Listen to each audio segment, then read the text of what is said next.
짠! 안녕하십니까 여러분들. 역산 스타. 자, 여러분들 우리가 지금 이제 신화, 고려 문화까지 들어왔습니다. 저 이 고려 문화 설명하기 전에 이제 이분 먼저 소개시켜드릴게요. 일단 나올 텐데 일현 스님. 일현 스님 혹시 아세요 여러분? 그렇죠, 바로 삼국유사의 집필자 작가님이시죠. 저는 일현 작가님이라고 저는 제대로 부릅니다. 근데 여러분 삼국유사가 어떤 거냐면 그 전에 나오는 책이 삼국사기예요. 여기는 이제 유학자이기 때문에 눈에 보이지 않는 것들을 쓰지 않아요. 예, 그래서 그냥 그런 것들 다 버려요. 뭐야, 버려. 삼국유사가 뭐냐면 유자가 뭐냐면 버려진 자. 예, 버려진 역사를 모아가지고 쓴 역사서다라는 거예요. 삼국유사입니다. 그러니까 이런 스님은 김부식이 버렸던, 쓰지 않았던 그런 이야기, 뭐 전설적인 이야기, 성화적인 이야기, 뭐 이런 이야기들을 모아가지고 역사서를 만든 거예요. 여러분들 안데르센 하면 어떤 느낌이세요? 안데르센. 낭만적이야. 내 어렸을 때 나의 어떤 동심, 뭐 이런 거 떠오르시잖아요. 그러면 안데르센의 느낌과 똑같이 이런 스님 하면 딱 그 느낌 오세요? 나와 다르고 항상 안 오죠? 저는 이것도 좀 문제라는 생각이 들어요. 왜냐면 사실 이현 스님이야말로 우리나라의 안데르센이다라고 저는 감히 말씀드릴 수 있습니다. 예, 안데르센이 썼던 그 많은 이야기들, 재밌는 이야기 많잖아요, 그죠? 이현 스님이 쓰셨던 재밌는 이야기도 너무 많아요. 왜 태어나가지고 왜 우리 많은 아이들은 그리스 로마 신화를 먼저 읽죠? 삼국유사를 먼저 읽어야 되는데 왜? 삼국유사에 너무 재밌는 이야기가 많다. 재밌는 이야기가 있는지조차 몰라. 아니요. 그리고 그리스 로마 신화. 그리스 로마 신화가 있는 게 나쁘다는 건 아니지만 그래도 우리 문화에 대한 정체성 이런 것들 어릴 때부터 좀 읽어주면 어떨까라는 생각이 듭니다. 이런 스님은 여러분들 그 어렵고 고루한 지배층들만의 위엔, 그들을 위한 어떤 역사, 이 역사를 그 위층에 있는 역사를 쭉 끌고 내려오십니다. 쭉 끌고 내려와서 재미있게 아주 재미있는 이야기들을 모아가지고 역사는 어려운 것들이 아니라 바로 우리의 어떤 시간의 어떤 연속성이다라는 걸 보여줬던 그런 분입니다. 정말 우리 역사에서 최고의 이야기꾼, 그 이야기꾼이 바로 저는 이런 스님이다라는 생각이 들거든요. 제 꿈이 뭐냐면 이런 스님 흉내내기. 제가 어떻게 감히 이런 스님 역할을 하겠습니까만은 나름대로 저도 그렇게 역사 어렵고 힘들고 그런 어떤 역사를 좀 이렇게 좀 재밌고 의미 있게 좀 담아서 전달하는 그런 역할을 제가 좀 해봐야 되지 않을까. 저 정말 그래서 이런 스님 너무너무 제가 존경하는 중에 한 분입니다. 네. 그리고 그런 게 있어요. 버려진 쓸데없는 쓸모없는 것을 모아가지고 만든 역사가 삼국유사잖아요. 그죠? 근데 요즘은 그 쓸모없어서 버려졌던 그 이야기들이 지금은 오히려 더 각 지자체 지방별로 정말 이 산업을 팽창시키는데 굉장히 큰 도움이 됩니다. 예를 들면 삼국유사 이런 스님이 그 이야기했던 회오랑 세우냐 그런 이야기, 일본국에 가서 왕자가 되었던 임금이 되었던 그런 이야기 있잖아요. 그 테마파크가 만들었어요. 포함. 그러니까 무슨 말이냐면 여러분들 쓸데없는 거 쓸모없는 건 이런 건 존재하지 않는다는 겁니다. 그 쓸데없는 거 쓸모없는 것이 지금은 너무나도 쓸데있고 너무나도 쓸모있는 것으로 변신되어 있다는 사실. 그래서 저는 이런 스님이 더 멀리 내다보는 그런 감목을 더 높이 삽니다. 자, 여러분들 쓸데없는 거 쓸모없는 거 없습니다. 그리고 여러분들 누군가 소수를 위한 어떤 지식 이런 것들을 쭉 끌고 내려와서 모두를 위해서 이렇게 마음껏 쓸 수 있도록 만드는 이런 모습들, 저는 이런 게 바로 봉사의 꿈이 아닐까라는 생각입니다. 그 이런 스님을 생각하면서 오늘 강의 시작하도록 하겠습니다.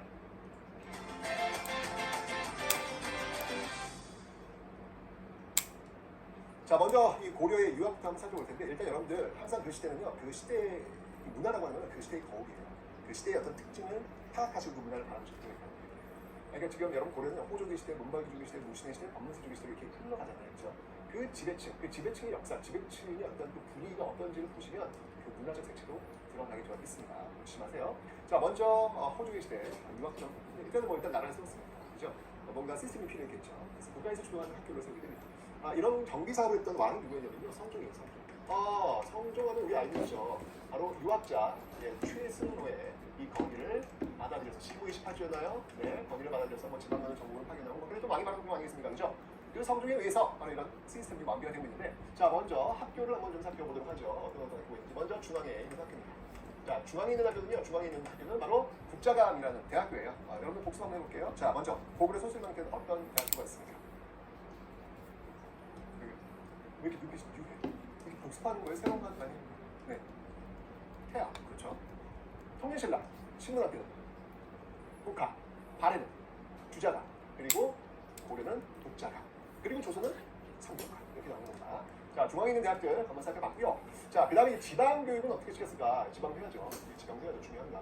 고구려시대는 경단이라고 해서 이제 무술까지 같이 가르치는 그런 모습들이었는데, 고려시대에는요, 이렇게 지방에 향교가 있습니다. 이 향교는 여러분들 조선시대도 똑같이 돼 있습니다. 지방 교육을 안 나오는 교육이라는 걸 기억하시면 되겠습니다. 자, 이 국자감에는 어떤 과들이 있냐면, 과가 있어요, 과가 있는데, 국자감에는 똑같아. 우리 지금 하는 모습하고 똑같아요. 예, 바로 유학부와 기술학부가 있어요. 오, 뭐야 이거? 문과 이거 다 있네. 그렇죠, 여러분들. 네. 문과대도 있고, 네. 이과대도 있고, 네. 이런 게 있어요. 와, 대학교 안에 이런 게 있습니다. 여러분들 기억해 두세요. 성균관에는요, 기술학부 이런 건 없습니다. 어디 감히 기술이나 배우는 것들이 감히 이과들이 이런 데 대학을 와, 정답! 절대 이랬다는 얘기. 야, 정말 요즘은 여러분들 이게 지금 문성에서 문성에서 죄송합니다. 그런 거 있잖아요, 그죠? 조선시대 분들이 아니면 깜짝 놀라요. 말도 안 되지. 요즘은 오히려 이렇게 자연과학부라든지 뭐 기술 뭐 이런 쪽에 굉장히 각광을 받고 있는데, 아이고 조선시대 가면요, 그런 거 존재하지 않아요. 대학교에 어디 그런 걸 감히 이랬단 말이에요. 근데 고려시대는 여러분 그렇지 않죠? 고려시대는 이렇게 유학부도 있고 기술학부도 있고, 그러니까 상당히 여러분들 고려시대 제가 얘기했잖아요. 고려시대는 굉장히 열려 있어요.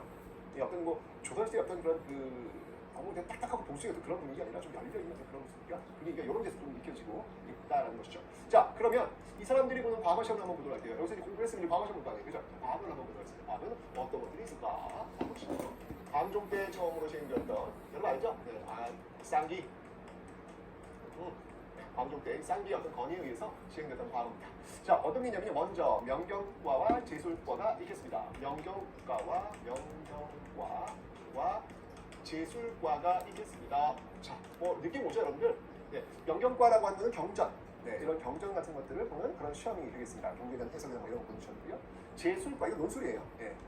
장문, 논술. 똑같잖아요. 우리 저 뭐냐, 명경과라고 하는 건 어떤 그 유학 공부에 대한 지식을 알고 있는지 없는지, 여기 이제 수능이네, 여기 논술이네, 그렇죠? 이런 식으로 있다는 얘기예요. 그죠? 그래서 유학부, 국자감 대학에서 유학부를 공부하는 사람들이 주로 보는 시험이 이쪽을 보는 그런 것들이 되겠죠. 그죠? 자, 근데 명경과 제술과만 있는 게 아니고 또 있어요. 작과도 있어요. 작과 뭐 수학이라든지 법률이라든지 의학이라든지 뭐 이런 작과. 의대가 작과야. 정말 세상이 많이 바뀌었어요, 그죠? 옛날에는 어떤 기술을 공부한다라고 하는 게 이렇게 대접 잘 못 받았거든요. 그런데 지금은 정말 자본주의 사회에서는 기술이 당연히 세상을 다 가진 겁니다. 그죠? 기술학부 출신들이 이제 이런 시험을 주로 보는 모습들이 있겠죠. 그런데 여러분 재밌는 게 있어요. 여기 고구려는 여러분들이 불교의 나라잖아요. 그래서 승과도 있어요. 승과는 뭘까? 승려도 그렇죠. 승려는 여러분들 그 당시 귀족이랑 마찬가지예요.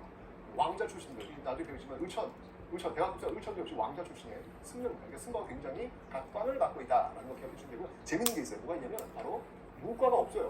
문과가 거의 시행되지 않는다고 보시면 돼요. 아니, 군인들 문과가 없다고? 문과는 있고 문과가 없다고? 말이 돼? 말이 돼요.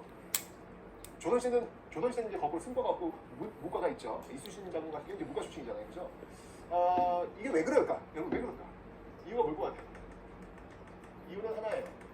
고려시대는 여러분들 제가 얘기했죠. 우리 앞에서 배웠어.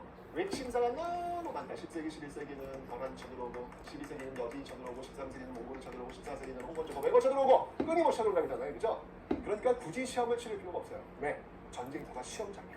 전쟁터에서 워낙 시험이 많으니까 전쟁터 공세 오면 장군하면 되는 거예요. 굳이 뭐 전쟁도 아닌 굳이 뭐 테스트 시험할 필요가 없다는 얘기죠. 그래서 실전이 곧 문과 테스트라고 보시면 되는 거예요. 한편으로 좀 이렇게 가슴이 아프죠. 얼마나 전쟁이 많았으면 이랬을까? 라는 생각. 그래서 이렇게 지금 시스템이 좀 돌아가고 있다는 거 말씀드리겠습니다. 자, 이렇게 해서 이제 국가 주도의 어떤 그런 교육이 이제 성행이 되는데, 문제는 뭐냐면 이게 참 그런 것 같아요. 여러분들 사실은 과거라고 하는 게 광종 때 시행이 되는데 실력에 의해서 이제 올라갈 수 있는 사다리가 만들어진 거예요. 그 이전까지 고대는 이게 불가능했어요. 골품제에 의해서 폐쇄적 신분 지도가 있었기 때문에 아무리 능력이라도 올라갈 수가 없단 말이에요. 딱 정해져 있단 말이에요. 그죠? 그런데 이제 과거제가 되면서 올라갈 수 있는 길이 생긴 거예요. 올라가고 싶은 욕망들이 분출하겠다. 이러면서 어떻게 되냐면 무슨 일이든 그 사다리를 타고 싶은 그런 마음이 생겨요. 저 지금 얘기하는 거 아니에요. 고려시대 얘기하는 거예요. 고려시대. 이 과거제라는 게 시행되면서 사다리를 타고 올라가고 싶은 어떤 그 욕망이 생기기 시작합니다. 자, 이렇게 되면서 어떤 일이 벌어지냐면 무슨 일이 있더라도 내가 과거에 합격하리라. 수단과 방법, 모든 것들을 다 총동원해서 그게 합법적인 방법이라면 총동원해서 과거에 기필코 합격해서 나의 영광 그리고 우리 가문의 영광을 이룬 것이다 라는 모습들이 보이게 되는 거예요. 자, 이러면서 여러분들 이게 좀 중요한 국가에서 세운 거잖아. 그런데 이게 웬일이야? 사립학교에서 과거를 턱턱 붙이는 학교가 명문사립이 되는 거예요. 명문사립이 되면서 이제 국가주도였던 이런 학교 안 가. 명문주도의 사립학교 들어가려고 하는 거예요. 이게 바로 이제 그 당시 유명했던 사학시기도 사립학교 12개 유명한 오는 우리 있잖아. 12개의 학교 사학시기도가 이렇게 이 문법 이론 시대 이제 뭐 시스템이 좀 안정화되고 이런 시스템 들어가면서 엄청나게 인기 폭발. 그 중에 대표적인 것이 어디였냐면 바로 최충의 구제학당이라는 곳이 있어요. 구제학당. 여기가 최고야. 탑이야, 탑. 구제학당 탑. 최충의 구제학당에 다니는 사람들은 우리는 문헌공도다. 이렇게 부를 정도였습니다. 최충은 그 당시 이제 뭐라고 칭송받냐면 바로 대동의 동자다. 게임 끝났네. 최고의 선생님으로 딱 그냥 등극하게 되는 그런 모습들로 나타나고 있다. 너무 이게 유명해가지고 여기에 딱 들어가려고 합니다. 무슨 일이죠? 왜 그럴까? 왜 사립학교들이 이렇게 인기가 있을까? 그건 뭐냐면 맞춤형 교육을 잘해줍니다. 과거 시험에 합격하려면 여러분들 맞춤형 교육이 필요하잖아. 마치 지금 학원들처럼. 심지어 여러분들 이제는요 추석 특강, 여름방학 특강 이런 게 있어요. 그리고 기숙학원도 있어요. 사찰이에요. 그 당시에는 절이에요. 절에 합숙을 해요. 모의고사를 찾줘봐. 그 각촉불이라고 그러거든. 그건 뭐냐면 이렇게 촉불이 있으면 초가 이렇게 금을 넣어놓고 그 초가 그 금에 다다를 때까지 글을 빠르게 짓는 거예요. 수학 같은 거 제한된 시간 내에 푸는 연습 많이 하잖아요. 학원에서 막판 되면 파이널 테스트 뭐 이런 거 하잖아. 그런 거 너무 잘해준다. 맞춤형 교육 완벽해. 이런 게 누구나 다 여기 하려고 하는 거예요. 그 과거에 그 사다리에 올라타는 그 욕망의 분출 이런 게 생기는 거죠. 근데 제가 지금 이야기하는 내용이 어쩜 지금은 똑같죠. 그죠? 똑같아요. 다른 게 없어. 우리 이 모습은 언제부터 시작됐다? 고려 시대부터. 광종이 그 욕망에 있는 욕망이에요. 좋은 거야 나쁜 거야? 이게 참 이게 그 계층 사정이 넓을수록 좋은 거잖아요. 올라갈 수 있어야죠. 그죠? 근데 지금 올라가는 그 과정 속에서 굉장히 많은 부작용들이 생기고 있고요. 그 사다리만이 아니라 좀 다른 사다리들도 좀 많이 있었으면 좋겠다. 그런 생각이 드네요. 자, 어쨌든 사학 시기도 자 이렇게 이제 사학이 발전하니까 똑같아. 여기 고민이 많은 거야. 야, 이거 국가주도의 학교가 이게 유행을 해야지. 이게 저 사립학교 위원돼 있어? 이거 어떻게 할래? 이거 대책 좀 마련해 봐. 라고 해서 이 사학 시기도 여기에 이제 맞서기 위한 관학진흥책. 관학진흥책. 뭐가 있을까? 관학진흥책. 요즘도 이렇게 보면 일반고 전성시대 뭐 이런 거 캐치플레이 나오잖아요. 그래서 일반고에 뭘 투자하겠다 뭘 투자하겠다 막 나오잖아요. 그죠? 교육방송 같은 데 보면은요. 그죠? 똑같은 거예요. 관학 전성시대를 열겠다 라고 해가지고 보여주고 있는 거. 일단 여러분들 장학금 잘 줘야죠. 양육하는 겁니다. 이거를 현명한 자들을 양육하기 위한, 키우기 위한 창고, 양육도 이런 장학재단도 있고요. 그 다음에 좋은 선생님들 모셔가지고 강의를 하는 거예요. 전문 7급 이와 같은 방법으로 큰 과정을 진행시키는 그런 모습이 있는데 안 돼요? 여기 여러분들 이 사학시기도가 워낙 유명해가지고 여기 사학시기도와 관련된 아주 유명한 인물이 있어요. 나중에 배우시겠지만 이규보라는 사람이 있어요. 이규보는 여러분들 완전히 이건 뭐냐 이 당시에 여러분들 치맛바람이 있어요. 치맛바람이라고 하면 안 되겠구나. 치맛바람은 요즘 엄마들이 이렇게 하는 거잖아요. 그죠? 아니에요. 그 당시에는 아빠들이 있어요. 독고바람이라고 하면 독고바람. 아빠들이 그 자녀 교육. 그래서 이규보의 아빠가 장난이에요. 이규보를 어떻게든 구제학당에 집어넣어요. 왜냐면 최고니까. 과외를 엄청 시켜요. 이 학교에 들어가기 위한 또 과외가 있는 학원이 있어요. 여러분, 학원이. 그래가지고 이규보 같은 경우는 개인 과외까지 받아요. 그래서 일타강사한테 개인 과외까지 받아요. 모의고사를 봤는데 이규보가 진짜 시험 잘 보는 거예요. 이게 사교육과니까? 어쨌거나 모의고사를 보면 9월 모평, 6월 모평 이거 보면요 있는 거예요. 여기 지금 9월 모평 그런 모의고사는 얘기해요. 근데 A자에 각촉부시 같은 거 전국 1등이야. 와우 대박. 자 그런데 막상 수능 시험장에 들어가서 과거 시험장에 들어가서 시험을 보면 떨어져. 그런 친구도 있다. 모평은 잘 보는데 수능에서 망칠 친구도 있어요. 이규보가 딱 그랬어요. 여러분 이규보는요 무려 4수를 합니다. 아버지가 너무 스트레스. 엄청난 사교육을 막 보는데도 불구하고 계속 떨어져. 결국 나중에 여러분들 이름마저 개명시켜요. 이름마저. 그래서 그 개명했던 이름이 뭐냐면 그게 이규보야. 원래 태어났던 이규보가 아니야. 하도 많이 떨어지니까 합격하라고. 그래서 이규보라는 이름을 바꾸게 됐는데 규자가 뭐냐면 별규자예요. 별자리 한 노인이 이번에는 너가 붙을 것이다. 라는 걸 꿈에서 알려줬대요. 고자가 뭔가 알릴 고자거든. 노인이 합격한 걸 알려줬다라고 해서 이름을 이규보로 바꾼 거예요. 이 얼마나 고려의 사교육이 얼마나 치열했으면 이 난리겠습니까? 아, 정말 과외 선생님의 일타 강사에 그냥 뭐 학원가에 심지어 개명까지. 야, 마치 우리 시대 얘기하는 것 같아. 그죠? 왜 개명하려고? 자, 어쨌든 여러 어떤 모습들이 있었다는 거 이기보다는 재밌게 한번 기억하시면 되겠습니다. 자, 그런데 1170년 여러분들 이제 무신정년이 벌어지잖아요. 벌어지니까 이제 무신을 이악 한번 또 흥하자들이잖아. 그러니까 당연히 유행할까요? 유행하지 않을까요? 유행은 상당히 위축되는 모습을 볼 수밖에 없겠죠. 자, 그러다가 이 고려말 이 당시가 되면 이제 원간섭기로 들어갑니다. 원간섭기로 들어갑니다. 자, 이때 이 원간섭기의 실세는 이거예요. 원의 드리블 성장했던 바로 권문수중이라고 설명드렸죠. 바로 이때 안향이라는 사람이 이 성리학을요, 원래 소설학인데 그 당시 이제 원나라에서 들여왔어요. 원에서 들여와서 이 성리학을 소개합니다. 성리학을 소개합니다. 이 성리학을 수용했던 인물들이 바로 신진사대부들이다라는 얘기입니다. 여러분들 신진사대부가 이 성리학을 수용해가지고 이 성리학을 가지고 바로 그 다음 시대, 바로 조선이라는 나라를 열게 됩니다. 바로 이런 새로운 비전을 가지고 새로운 나라 조선 500년의 기반을 닦아놓는 그 출발이 바로 여기에서 나오게 되더라라는 얘기인데, 이 신진사대부의 대표적인 인물들 한번 들어봐라 라고 한다면 뭐 이재현이라든지 그다음에 이색이라든지 그다음에 정봉주라든지 그다음에 정도전이라든지 이런 인물들. 정도전 되게 등장하네. 조선 건국에 살기자라고 볼 수 있겠죠. 이런 인물 등장하고 있는데, 특히 여러분들 이재현 같은 경우는 우리가 좀 기억해둘 필요가 있습니다. 굉장히 많은 역할을 했던 그런 인물인데요. 이 이재현 같은 경우에는요. 자, 당시는 충성왕이 충자가 들어가니까 고려왕이거든요. 그죠? 몽골 원나라 왔다 갔다 많이 한단 말이에요.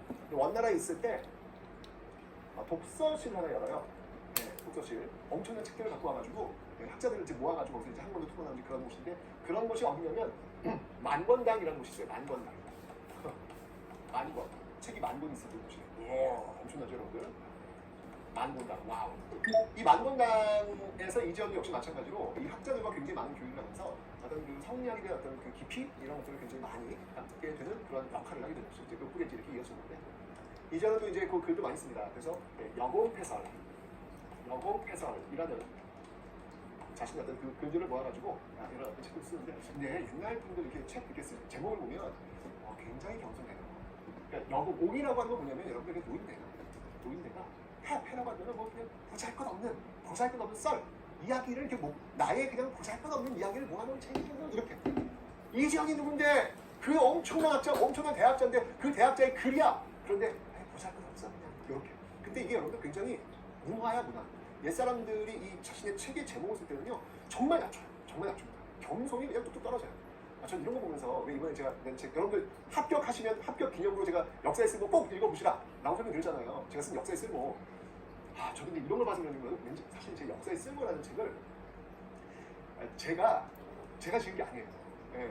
이게 출판사 쪽에서 가져온 거예요. 근데 역사의 쓸모 어떤 게, 근데 저는 맨 처음에 왜냐면 역사를 공부하는 사람들한테는요 역사를 쓸모 있게 본다?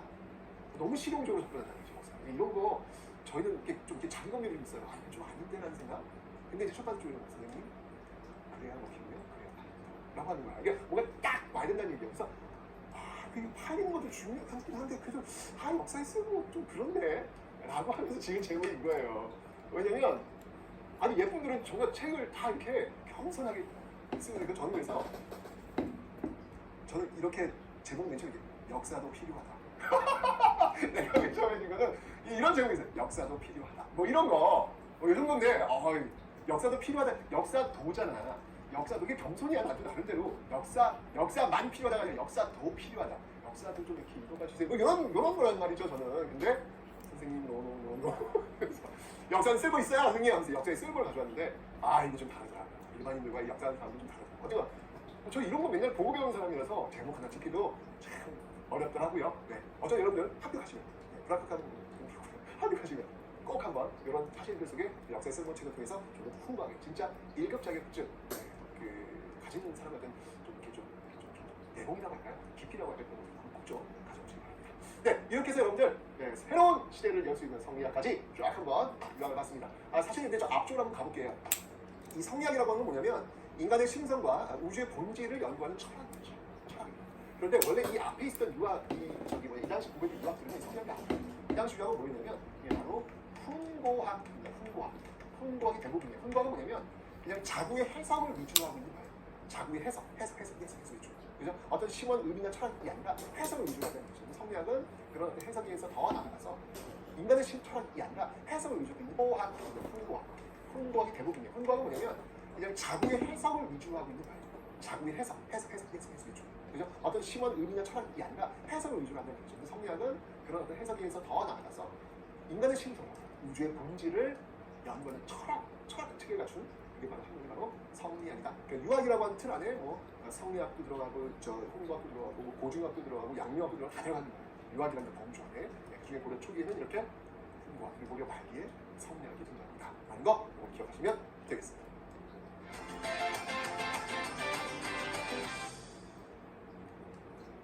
자, 이제 유학의 발달 속에서 여러분들 꼭 기억하실 역사 중요하죠, 여러분들. 자, 역사 볼 텐데 우리가 어떤 민족입니까? 이 기록의 민족 아닙니까? 기록의 민족. 정말 꼼꼼하게 기록해 놓은 게 우리 민족의 DNA예요. 어떻게 보면 우리 시대 사람들이 오히려 기록을 안 하는 것 같아요.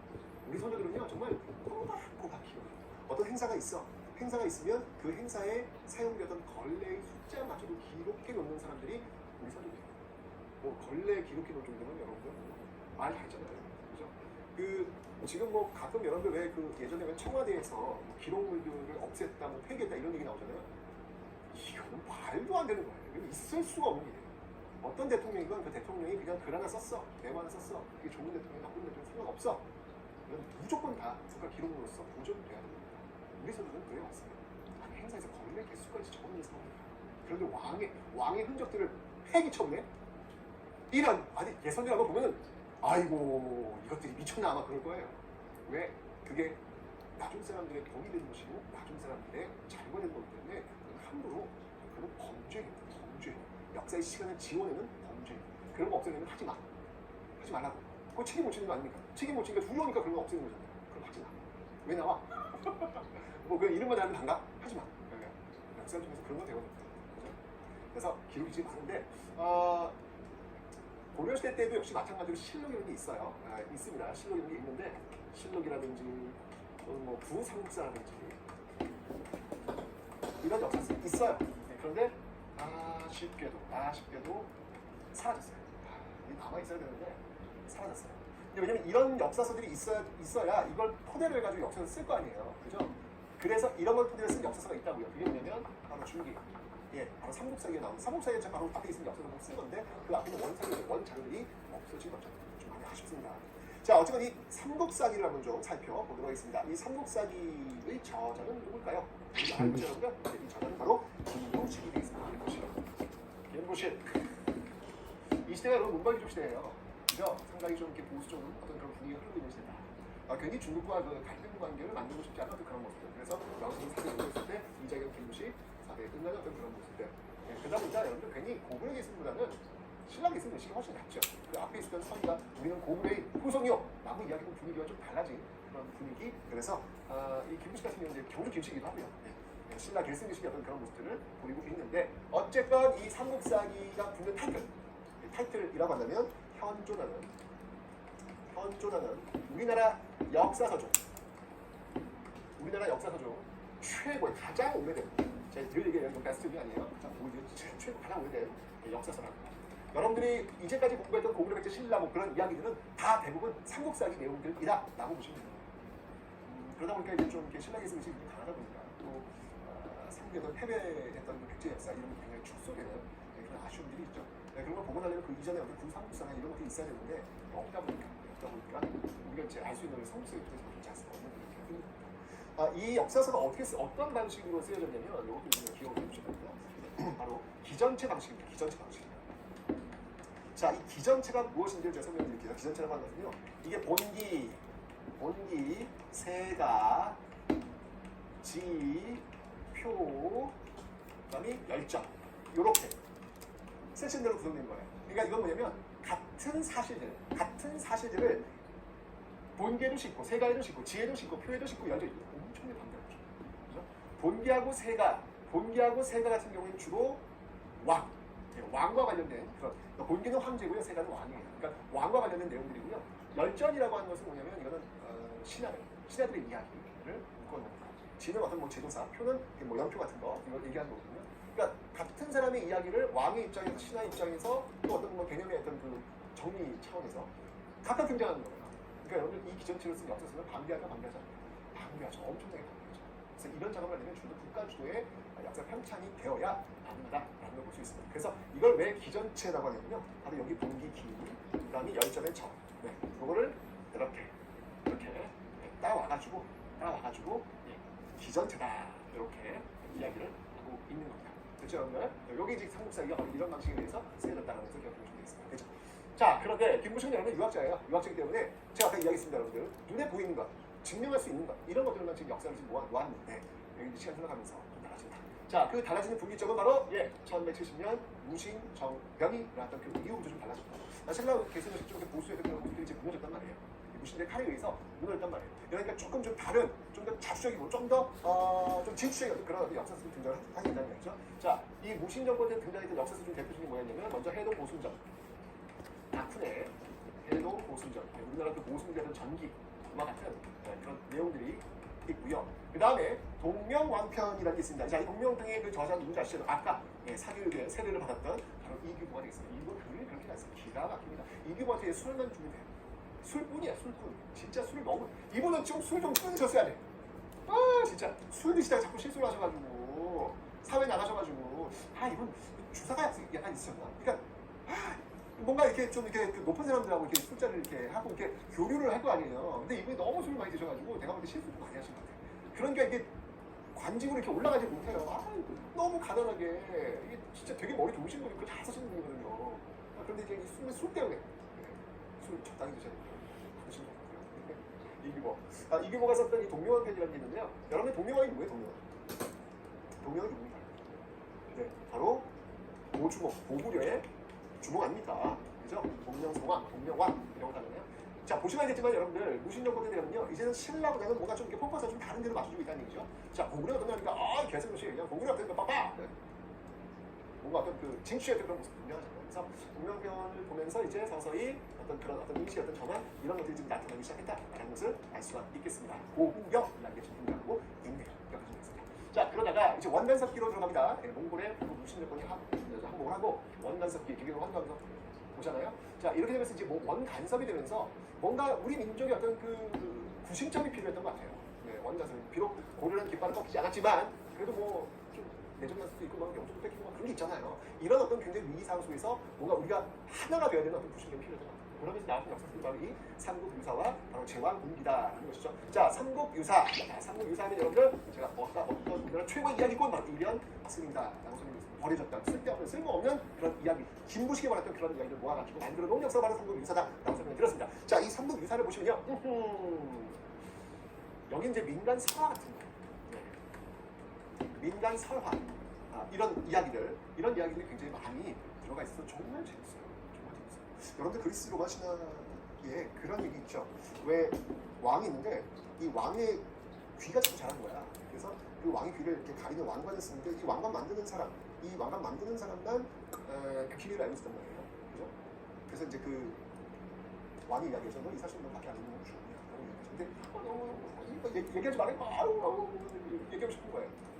그래서 어느 날 그 갈대 숲에 들어가서 임금님이랑 당나귀 뭐 이렇게 얘기했더니 그게 이제 바람을 타면서 그게 사람한테 끌려갔더라 뭐 이런 얘기 있잖아요. 그런데 여러분 놀랍게도 삼국유사에 보면요, 이런 스님이 이런 얘기 적어놨어요. 신라시대 어느 왕이 있었는데 그 왕의 길은 당나귀였다. 그 왕의 당나귀를 두 번을 가르기 위해서 이발사가 이제 그 사실을 이야기하면 안 되는 그런 상황이 되는데 너무 얘기하고 싶은 거 얘기하지 말라는데 너무 얘기하고 싶은 거예요. 그래서 갈대 숲에 들어가가지고 임금님이 대나무 숲에 들어가서 임금님이랑 당나귀 라고 이렇게 대나무가 울릴 때마다 바람일 때마다 임금님이 당나귀가 들려달라는 얘기를 했습니다. 뭐야? 똑같아. 표절이야. 표절이야. 이거 누구야? 이거 누가 표절한 거야 이거? 이거 여러분들 왜 그리스 로마 신화에 이런 이야기 있어요. 우리도 이런 얘기 있다니까요, 여러분들. 왜 근데 그리스 로마 신화에 그렇게 목숨들을 거십니까? 유아책들 보면 그냥 뭐 엄청나게 많은 거예요. 아니, 나쁘진 않지만 우리도 훨씬 풍부하고 소재가 많은 이런 삼국유사가 있다고요. 네, 있다고요. 그래서 우리의 어떤 정서와 우리의 어떤 정체성 이런 것들을 가지고 우리의 어떤 그 역사를 이렇게 접근하는 거, 어려서 접근하는 거 너무 좋지 않을까요? 그래서 제가 얘기한 이련이야말로 우리 시대 최고의 약이다 라고 제가 말씀드린 거죠. 누굴까? 궁금해. 그 당시에 이게 연락도 안 되는 시대였는데, 그죠? 근데 똑같아, 너무 똑같아. 그렇습니다. 자, 이런 게 있고요. 제왕기를 쓴 사람은 바로 이승규가 되겠습니다. 이승규의 제왕기. 자, 이 삼국유사와 제왕기에서 우리가 꼭 기억해야 될 것이 있습니다. 그건 뭐냐면 바로 단군이죠. 여기 공통적으로 등장하고 있는 거 바로 단군인데, 아 맞다. 이름의 삼국유사, 이게 여기 이 삼국유사를 쓴 곳이 저기 경북 군위라는 곳이거든요. 군위. 여기 삼국유사 축제도 했는데 군위라는 거. 근데 자, 어쨌건 여기서 공통적으로 등장하는 인물이 있으니 원단석기 때문에 우리 어떤 구심점으로서 찾았던 인물. 그렇죠. 일제 강점기에서도 찾았던 구심점이 필요했죠. 그래서 등장했던 인물이 바로 단군입니다. 항상 나라가 어려울 때 그 구심점 역할을 했던 게 바로 단군. 우리 최초의 고조선을 열었던 인물 단군이 이렇게 매 시기마다 등장을 하는 거예요. 원단석기도 그랬고 일제 강점기에도 바로 이 단군을 이제 대중교가 굉장히 유행을 하거든요. 네, 그런 어떤 그 공통점이 있다라는 기억하시면 되겠습니다. 근데 이런 것들만 조금 색깔을 좀 더 뒤쪽으로 가야 되는데, 사략이라는 게 있어요. 사략. 요거는 당시 신진사대분들이 어떤 성리학적 어떤 그런 관점 속에서 역사를 바라본 역사서라고 볼 수 있는데, 이 사략을 썼던 인물이 누구냐면, 네, 바로 이재현이에요. 이재현. 신진사대분, 한국적 교육이 있던 이재현이 쓴 역사서가 바로 이 사략이다라고 하는 거. 연결이 되시죠? 그런 분이 나의 약속해서 쓸데없는 것이고 이렇게 쓰고 있다는 얘기예요. 경성이 너무 지나치세요. 네, 어쨌건 이렇게 해서 역사서를 한번 봐봤습니다. 그러니까 역사서를 보시면 알겠지만 이렇게 시대의 거울로서 좀 보수적인 시대에는 보수적인 역사서가 나오고, 그다음에 굉장히 어려운 시기에는 좀 자주적이고 좀 어떤 그런 어떤 그 구심점이 필요한 역사서가 나오고 있구나라는 것을 여러분 여기서 놓치지 않으시면 되겠습니다.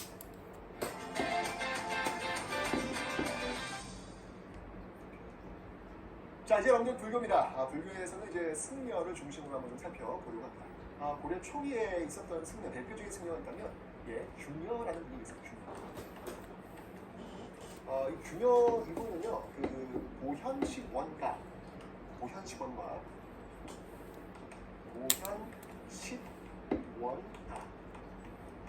이게 뭐냐면, 요거는 향가예요, 향가인데, 요 내용은 뭐냐면, 고현보살. 보살님이 보살. 항상 제가 얘기했죠. 보살들은 약속을 한다고. 그 약속을 이뤘을 때 부처가 된다고. 관세음 보살은 현세에 살고 있는 모든 사람의 소원 다 들어준 다음에 부처 되겠다는 약속하잖아요. 보현 보살은 마찬가지로 10원, 10개의 어떤 소원. 소원. 보현 보살님의 소원을 지금 이야기하는 겁니다. 정말 중생을 위해서 내가 무엇을 하겠다, 뭐 이런 어떤 약속을 지금 이야기한 것이죠. 이걸 통해 가지고 어떤 그 불교를 좀 많은 사람들께 알리기 위한 그런 향가로서 우리 균여가 이런 저수를 지금 하고 있다는 거 정도는 기억해 두시면 되겠습니다.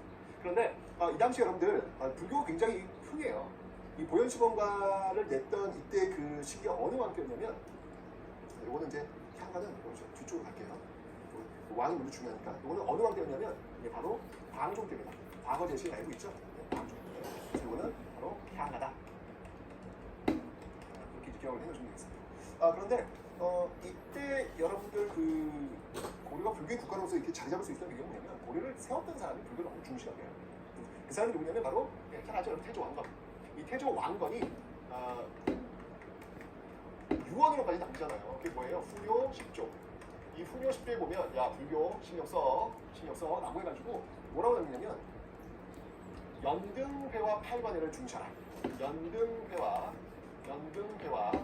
팔관회를 중시하라. 이거 잘 해라. 이렇게 딱 후손들한테 유언까지 남기고 있단 말이에요. 여러분 연등회가 뭔지 알죠? 부처님 오시냐고 연등들도 다 있잖아요. 그런 거. 그 이적도 있을 거예요. 그리고 이 팔관회는요, 팔관은 약간 좀 성격이 좀 다른데, 이 팔관회라고 하는 것은 뭐냐면, 이거는 살짝 도교적인 어떤 그 성격도 들어가 있어요. 그러니까 어떤 그 민간신앙을 흡수하고 있는, 그러니까 신들에게 그냥 정말 그 신들에게 보이는 어떤 향연 축제라고 보시면 돼요. 이것도 어떻게 보면 일종의 불교 행사에 들어올 수 있어요. 왜냐면 불교라고 하는 게 이게 어떤 그 유해진 사상이 아닙니다. 부처님은 한 명 있다고 생각하지 않죠, 여러분들? 부처님은 많이 계신 거예요. 아미타 부처님도 계시고, 석가모니 부처님도 계시고, 다 각자의 기능마다 다 달라요. 그러니까 유해신앙 아니에요, 기독교처럼. 그러니까 이 불교는 민간신앙, 상신들도 이렇게, 여러분 왜 그 사찰에 가면 상신각이라고 있잖아요. 부처님 아니잖아. 여러분들 불교가 사찰 들어온다고요. 이렇게 여러 신들을 다 허용할 수 있는 어떤 그런 모습들이 바로 불교인데, 바로 그런 신들에게 이제 제사도 지내고 축제도 하는 그런 게 바로 팔관회가 되는 거예요. 이건 정말 국가적 행사예요. 어마어마한 그런 행사가 되는데, 이런 걸 통해 가지고 이제 불교라든지 이런 것들이 굉장히 흥하게 나는 그런 모습을 보이고 있는데 여기에 제도 브레이크를 삥 걸었던 인물이 등장하고 있습니다. 그 인물이 누구냐면 바로 쭈쭈쭈쭈 여러분들 바로 성종 때. 자, 성종하면 누가 떠오르시나요, 여러분들? 그렇죠, 바로 최승로. 이 최승로가 유학자예요. 마찬가지 유학자입니다. 눈에 보이지 않는 걸 믿는 걸 싫어해 유학자들. 자, 김구식 얘기가 그랬잖아요. 그걸 다 빼버렸잖아요. 그죠? 최승로 볼 때는 이해할 수가 없는 거예요. 유학자인데 이게 뭐 부처님이나 뭐 이게 뭐 여럿이나 뭐 그렇게 중요하지 않을 거란 말이에요. 그래서 이 최승로가 이 성종한테 건의를 해요. 연등회가 너무 사치스럽고 너무 이게 또 이게 국가 재정도 부담이 되니 연등회를 좀 줄이십시오. 그렇게 이야기하고 그리고 최승로의 어떤 건의에 의해서 이런 어떤 결과가 나오는 거예요. 그리고 8권에는 이거야말로 이런 거 왜 합니까 이런 거 그냥 폐지하시죠. 이런 어떤 주장들을 지금 하고 있더라라는 유학자가 보고 있는 어떤 그런 관점들이 이런 데서 나오는 거예요. 네. 자, 어쨌건 이렇게 해서 이제 일단 초기에 불교 굉장히 흥하게 있었는데 이렇게 만든다고 보니까 민낯이 약간 쫙 이거 들어가기 때문에 고려는 불교잖아요. 마음에 받을 수 없는 마술이가 그런 분위기가 아니다. 느껴가지고 있습니다. 자, 그러다가 이제 문벌기도 시대, 이제 의천의 시대를 열게 됩니다. 백악국사 의천. 이분께서는 왕자님이시죠, 왕자. 제가 얘기했잖아요. 우리 승려는 귀족이자 왕족이고 아무나 승려는 아니라고 제가 말씀드렸습니다. 굉장히 높은 서열에 있는 지식인들이 이 승려를 갖다 나오십니다. 태국이 그렇지만 태국의 승려들은 굉장히 존경받고 한 번씩 승려 생활을 다 해야 남자다 뭐 이렇게 얘기를 한대요. 태국에서는요. 굉장히 그 존경받는 그런 과정인 것 같아요. 고려시대가 아마 그랬던 모습인 것 같습니다. 이 의천 같은 경우는요, 국청사에서 천태종을 열게 됩니다. 국청사에서 이 천태종을 열게 됐는데, 당시 그 승려 의천의 제일 큰 숙제가 뭐냐면, 당시 교종과 선종이잖아요. 교리 중심에 이를 통해서 부처님의 뜻을 깨닫는 거, 선종은 참선 중심에 이를 통해서 부처님의 뜻을 깨닫는 거. 요 교종과 선종을 위해서 이걸 통합하는 어떤 그런 의도가 있었던 것 같아요. 그런데 의천 때 그걸 시도합니다. 자, 어떤 방법으로 시도했냐면, 바로 교선 통합, 즉 교종 중심의 교선 통합을 시도합니다. 자, 그 방법이 뭐였냐면 바로 교관겸수라는 거예요. 교는 여러분들 이거 교종입니다. 말 그대로 교종입니다. 그다음이 관은 그러니까 교는 교리고요. 관은 뭐냐면 직관, 문득 깨달음. 이거는 선종입니다. 이거를 함께 해야 한다. 겸수. 교관 겸수 함께 수행해야 된다. 라는 어떤 그 교선 통합을 강조하는데 보시면 알겠지만 여러분들 어쨌든 교종이 먼저 왔어요. 그래서 이 교선 통합이라고 하는 것은 바로 교종 중심의 교선 통합이다라고 하는 것을 일단 기억을 좀 해 놓으시면 되겠습니다. 그래서 이 의천이 왕대 출시다 보니까 합쳐! 그러니까 힘이 있잖아요. 합쳐져. 그런데 의천이 돌아가시니까 다시 또 이렇게 펴집니다. 그러니까 윤리적인 통합, 파학적 통합이라는 윤리적 통합이 어떤 것이 있었다라는 것을 봐주시면 되겠습니다. 됐죠? 자, 그런데 이 의천 같은 경우는 이런 것뿐만 아니라 또 굉장히 많은 저술에도 관여를 하게 됩니다. 이때 이제 그 대장경 뭐 이런 것들을 정리했던 게 있는데요. 그게 바로 교장이라는 게 있어요. 교장. 그러니까 그 앞에 초조 대장령의 계보를 잇고 있는 그런 교장이 있었다라는 거죠. 그 나중에 이제 팔만대장이 나오겠죠. 그래서 초조 대장경, 교장, 팔만대장 여러 계보를 일단 기억을 해놓으시면 되고요. 그 다음에 이제 또 여러분들 이 의천은요 굉장히 좀 이렇게 실용적인 것도 굉장히 강조했던 인물이에요. 그래서 이 화폐의 어떤 유통을 또 강조했던 그런 인물이기도 합니다. 그렇죠? 이 의천이 문종의 아들이고요. 그리고 숙종의 동생이에요. 숙종 때로는 해동통공 화폐 나오잖아요. 그렇죠? 그런 것들과 지금 연결이 되고 있다라고 하는 거 이것을 하나 기억을 좀 해주시면 되겠습니다. 그렇죠? 그래서 이렇게 의천 같은 의천 기억하시면 되겠습니다. 그렇죠? 자, 그런데 무신 정권 들어오면서 이 쌍벽이에요. 여러분들 이 고려 문화 파트에서 이 의천과 이 진을 얘기했거든요. 의천과 진을 진짜 중요해요. 꼭 기억하시죠. 제일 중요하다고 보십니다. 문화가 제일 중요해요. 의천과 진입니다. 자, 이제 보조국사 진을 이야기를 좀 보도록 하겠습니다. 자, 이 조계종을 이끌었던 그런 인물인데요. 이 진을과도 마찬가지로 숙제가 뭐였냐면 지금 흩어져 있는 교종과 선종을 하나로 이제 묶어내는 역할인데 어떤 방법을 선호했느냐? 진을은요 선종 중심의 선교 통합입니다. 선종 중심의 선교 통합을 이야기하고 있더라라는 이야기죠. 자, 그래서 어떤 방식으로 했냐면요. 자, 이거는 바로 선정에 이른다. 이건 이제 선종이에요. 그죠? 그다음이 지혜야 지혜. 이건 교종이잖아요. 교종. 그렇죠? 그래서 선종과 교종을 정해 쌍수 같이 수행해야 된다. 이건 사실 똑같은 말이에요. 앞에 그 을천의 그 교관 경수와 이 진을 정해 쌍수는 같은 말이에요. 다만 무엇을 위주로 통합하느냐 그 차이예요. 여기는 선종 중심의 통합에 차이가 좀 있다라고 보시면 되는 겁니다. 요거 이외에도 여러분들 그렇게 깨달았다 할지라도 번호 문득 깨달으냐 문득 깨달을지라도 정진적으로 계속 수행해야 된다라는 번호 점수 이런 이야기를 지금 주장을 하고 있다라는 것을 여러분 기억을 해놓으시면 되겠습니다. 됐죠? 그리고 이 진을요 이런 어떤 정해상수 번호 점수를 시행하는 그 방법으로서 뭘 주장하냐면 스터디를 주장합니다. 스터디. 우리 함께 공부해라는 스터디를 주장합니다. 그 당시 그 스터디를 뭐라고 결사라고 결사의 방법, 결사의 방법. 그러니까 결사는 뭐냐면 같이 모여서 같이 수행하고 같이 참선하는 거예요. 이런 결사를 이끌었던 그 곳이 어디냐면 수선사입니다. 수선사. 그래서 수선사 결사다라고 이야기하는데 이 수선사가 지금의 어디냐면 송광사예요. 송광사. 그래서 수선사 결사를 또 이끌었던 인물이 바로 보조국사 진다라고 해서 기억하시겠습니다. 정말 이 을천과 진을요 반드시 시험에 나온다고 보시면 돼요. 너무 중요하니까 꼭 기억해 놓으시면 되고요. 그 다음에 여러분들 이 진을의 제자가 있다. 그 제자가 누구냐면요 바로 혜심이라는 사람이었어요. 이 혜심은 자 이후에 나오는 성리학자들과 약간 그 연결고리가 될 수 있는 그런 주장을 하게 되는데 바로 유교와 불교는 일치하게 맞다.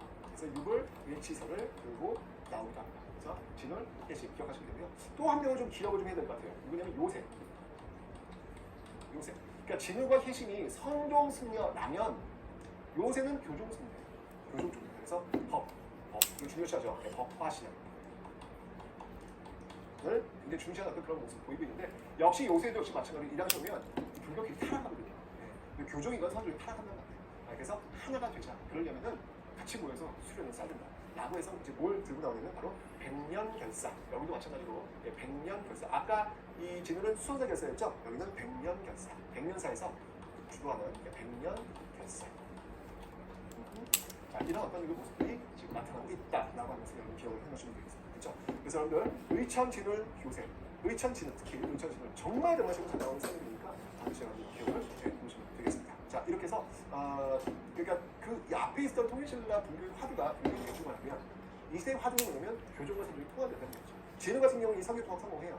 화학적 결합이죠. 그래서 화학적 결합을 해서 통합하는 모습을 보이는데 바로 어떤 그 시대의 화두가 무엇이냐면 나뉘어져 있는 것들을 하나로 뭉치는 것, 이것이 바로 이 고려 분교의 숙제였구나라는 것을 기억하시면 되겠습니다. 자, 이제 마지막으로 여러분들 풍수지리 한번 보겠습니다. 어느 지역에 가야 잘 살까? 굉장히 중요하죠. 특히 여러분들 이 고려를 선정하는 호족들이 아주 든든한 사상의 기반이 되는 게 선종과 풍수지리라고 제가 생겼잖아요. 그렇게 생각을 보여요. 당연히 풍수지리 중요할 수밖에 없습니다.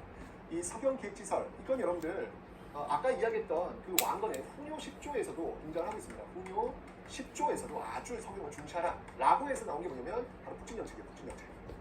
그죠? 네, 북진정책을 통해서 청천관과 영문만까지 영토를 확장했던 그런 모습도 확인하고 있고요. 그리고 실제로 여기에 특수행정구역으로서 3경을 설정을 해요.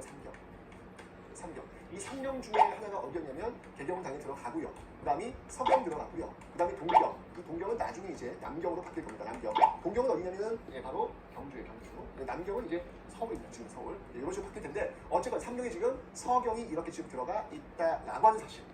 그만큼 이 평양을 중요하게 연구해요. 이게 바로 이제 풍수지리의 영향을 받은 그런 모습들이다라는 것이죠.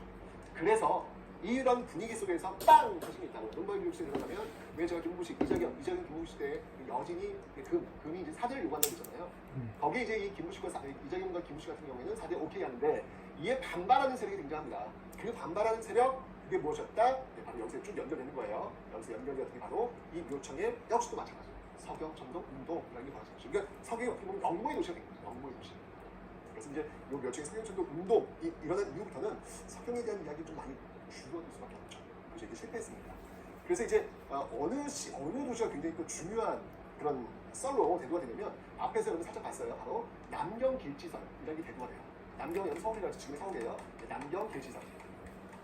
남경길지설이 대두가 되었고 이런 것들이 계속 영향을 받아가지고요. 쭉 영향을 받아가지고 어디까지 여러분들 쭉 영향을 받아가지고 내려가면 쭉 와서 고려 말에 어떻게 됩니까? 고려 말에 바로 신진사제와 신무인세력이 나라를 세우잖아요. 이 나라가 어떤 나라예요? 바로 조선입니다. 바로 한양천도의 배경이 되고 있는 한양천도의 배경이 되고 있는 그런 모습들을 좀 여러분들이 잊지 마시라라는 것이죠. 알고 있습니다, 여러분. 태조 이성계가 무학대사, 풍수들이 대단했던 무학대사를 내리고 정말 여기저기 다니면서 어디에 도움을 정할 것인가를 고민했던 그런 것들도 볼 수 있죠. 그중에 한 이야기가 있습니다. 왕십리 그쪽에 왔더니 어느 한 노인이 여기서 도읍 정하지 말고 여기서 십리를 더 가봐. 그럼 더 좋은 데가 나올 거야. 라고 했던 터가 바로 지금의 경복궁이다. 이런 이야기 있지 않습니까? 달 왕자잖아요. 십리에서 달 왕자. 왕에서 왕십리 뭐 이런 의미가 라는 이야기가 지금 정말 이 한양천도에 있는 풍수가 굉장히 영향이 끼쳤는데 그게 바로 그 전에 남겨두기 기사를 쭉 갖고 있다. 자, 이렇게 해서 오늘 고려인들의 어떤 그 사상적인 어떤 대응을 살펴봤는데요. 이 상당히 열려있는 어떤 그런 모습들 기억할 수 있고, 그 다음에 참 쓸데없는 거, 쓸모없는 것, 이런 것들을 모아가지고 쓸데있고 쓸모있는 것으로 만들었던 이런 승부의 이야기, 약간 조조해지지 않았나 하는 생각이 듭니다. 어쨌든 여러분 제일 중요한 포인트는요, 울창과 진울이라는 승려, 선교 경험을 그려냈던 모습들 잊지 않으시면 되겠습니다. 고려문화 첫 번째 시간이었습니다.